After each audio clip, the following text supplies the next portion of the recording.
Howdy, and welcome to Brandy's Book Stack. Today, I want to go over a little mini haul of some items my husband gave to me, and then also cover the books that I read in the month of March. So without further ado, let's jump into the stacks. So the first thing that my husband got me that I thought was really cool that I wanted to share with y'all was he got me this awesome banned book puzzle from Half Price Books, and I just think it's really neat. So I thought I would share that because I thought that was sweet. So, and then he also got me, ooh, I'm dropping things, this really incredible, and you can see for scale, Book of Ballads, which is the Book of Ballads by Charles Vess, but this is the actual art pages. So like you can see, I'm not got anything adult on this page. You can see they're the actual full-length pages that were used to print the comic book pages off of. And I love Charles Vess's art. This particular book is about, it's fairy tales and folk tales. And I love that kind of thing. And so he got me this book. I had the previous version, Book of Ballads by Charles Vess. And you can see it's the same thing, but it's smaller. And the other one, the one that my husband just recently gave to me, it actually even has the markups and things. Like you see where he's crossed things out or put white out in, which I thought was interesting as well. So that's that. On to the books that I read this month, or in the month of March. And I'm going to start kind of with the worst, and that is A Message to Garcia. If you've been watching this channel for a while, you may know that I am reading through both the best-selling books of all time and then the best books according to the World Library. And this was on the best-selling books of all time list. I give this a 1. It is going to be leaving the stacks and going on to someone else who perhaps will enjoy it. This was interesting to read because I think we see a lot of this same message today. In this novel, we're talking about a young man who had to get a message for Garcia, and honestly, I don't even remember the war it was for the Cuban War. And this young man had to get a message to the guerrilla leader that we were supporting. And when he was told to go, he went. He didn't question why. He didn't ask, how am I going to be sent and where the money's coming from? He just went. And boy, don't we need more young men like that man who went and took a message to Garcia without a whole bunch of guff behind it. Well, I don't think it's a particularly attractive message, especially read with today's lens. But we do hear some people talk today, I know I've heard it, that, you know, this young generation, they don't want to work. Matter of fact, we even have what we call the anti-work movement.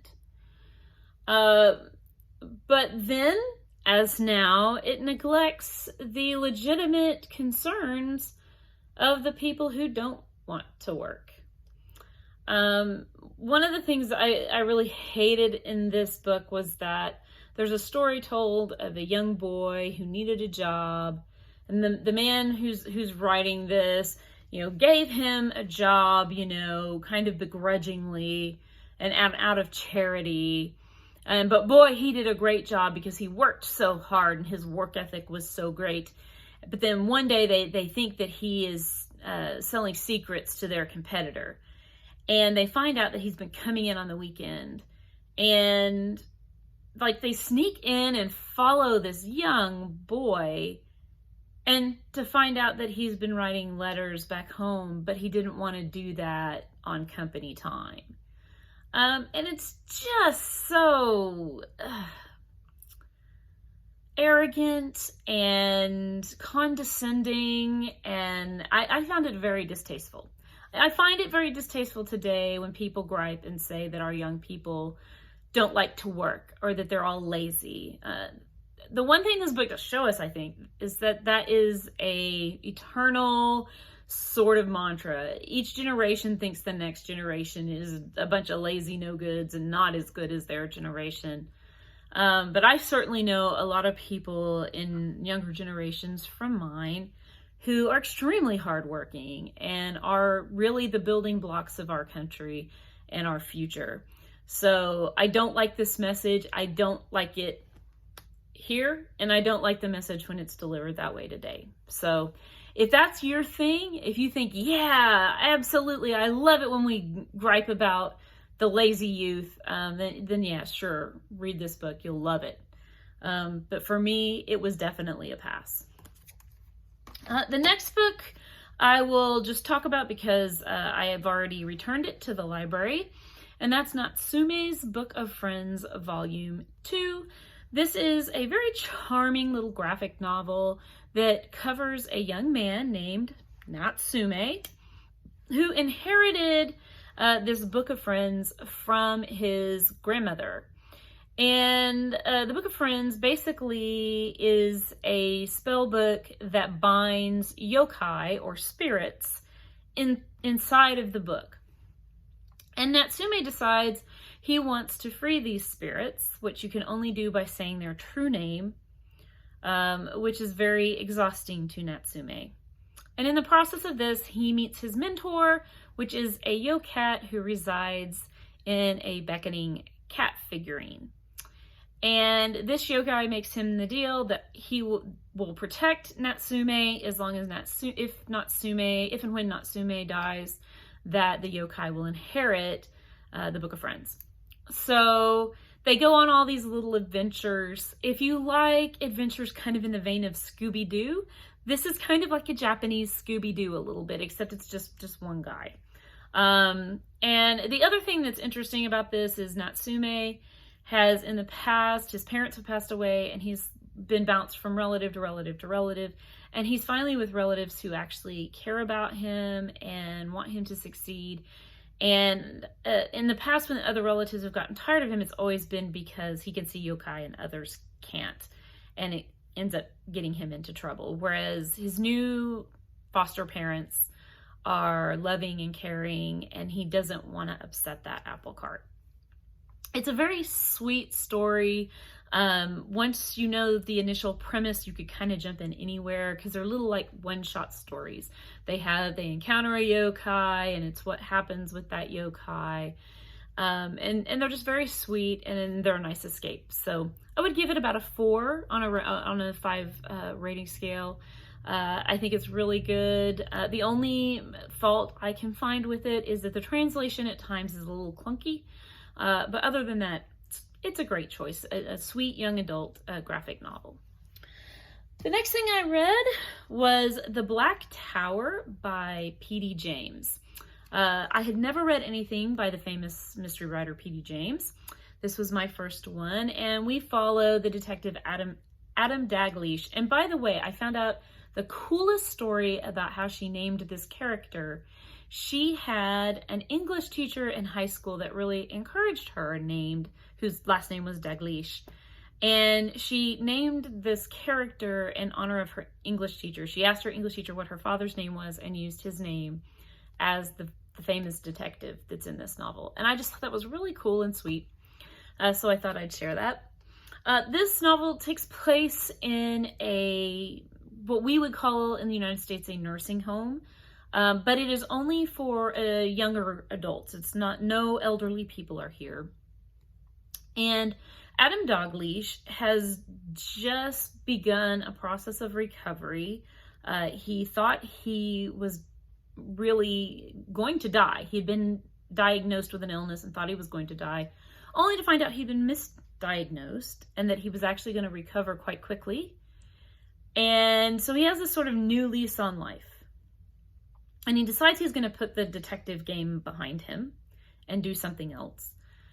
But he gets a request from a family friend who is a priest asking him to come visit him because he needed a favor from a professional capacity. And he's like, well, absolutely, I'm going to do that. I'm going to go see this priest and see how I can help him. But he kind of has to recover a little bit before he can do that. He sends back a message, says, I'm coming. Please, prepare a place for me. If it's okay, I'd like to stay with you. Packs everything up, gets in the car, heads that way. When he gets there, he discovers that the priest who had asked him to come visit is now dead. And there have been another death that was with mysterious circumstances. And then after his arrival, more deaths. So he has to try to figure out what is going on here. And he has a lot of self-doubt. Is there really murders going on here? Or is it just my, so many years in the police force that now I'm seeing a murderer behind every tree? I liked this novel because I felt like it was written very realistically. Every action that the character takes is an action I feel a character could take in real life. A lot of times in mystery stories, I feel like, the mystery was interesting, but nobody acts like that. Nobody says that. Nobody does that. And in this case, he does. It also has a lot of interesting things to say about how we treat people who do have severe physical or mental illness, and the tendency to kind of put them on the shelf and forget about them and put them in a box to where it's almost like they don't exist anymore. And several of the characters in this book struggle with their own inability to care for themselves anymore and how they feel irrelevant in their lives. And I think it very poignantly puts those issues to the forefront. So that was kind of interesting as well. The Black Tower, I think it's an excellent read. Again, I think this is about a 4. My only complaint with this one is it was a little slow paced. It does, but in some ways I forgive that because I feel like the pacing is almost deliberate to make you feel the slowness of life in one of these type of facilities, and how each day is very much like the next, and how frustrating and sad that is for the residents. Beautiful, interesting novel, The Black Tower. Next, I did a reread, and this is because my son is reading it for the very first time, and I wanted to kind of share along in his experience. And that is The Hobbit by J.R.R. Tolkien. This is my first time reading it in this edition. I bought this lovely hardback edition years ago, but I'd never actually read from this edition. So I did that. It was a little more difficult, but I will say for a sort of fancy pants version of a book, this one really does have a pretty readable format. Nice big fonts. It's floppy enough to actually hold open. So I like that about this, because I do believe books are meant to be read and not just sit on the shelf looking pretty. Of course, The Hobbit is a 5 out of 5 for me. If you're not familiar, we follow a hobbit, which is a little halfling creature, on his adventure quest to kill or get treasure from a dragon who has stolen it for a group of dwarves.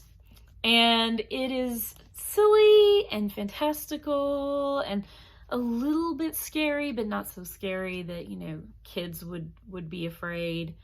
And it really involves sort of the morality of Bilbo, the main hobbit, as sort of a central point. And I guess I didn't notice that as much in my previous readings, but this time kind of thinking of my son looking through this, that's what I found really interesting in this reread, is how much it does focus on Bilbo's morality and how morality involves difficult choices sometimes. So that's The Hobbit, of course, 5 out of 5 stars. If you've never read it before, do yourself a favor. Even if you're an adult, it's a children's book, but it's still very enjoyable because it's just a little fantastical tale. Finally, and sort of related, I found this beautiful version of Siegfried and the Twilight of the Gods by Richard Wagner. And Wagner, if you don't know, was a big influence on Tolkien. And this ring cycle particularly, unfortunately, Wagner was inspirational for a lot of not so nice people. You might call them the villains of World War II, so I think you'll know what I'm talking about. But this book and the ring cycle itself are beautiful works of art. This is actually the last 2 in the 5 operas that Richard Wagner wrote. This is the libretto. If you're not familiar, the libretto are the words to the opera. And the reason I bought this is I knew that he had influenced Tolkien, and I looked at the art in this book, which is by Arthur Rackham, and it was just so beautiful. I thought, if nothing else, even if the story is terrible, the artwork alone is worth keeping this book for. And so I'll let you see, like, this is a great example right here.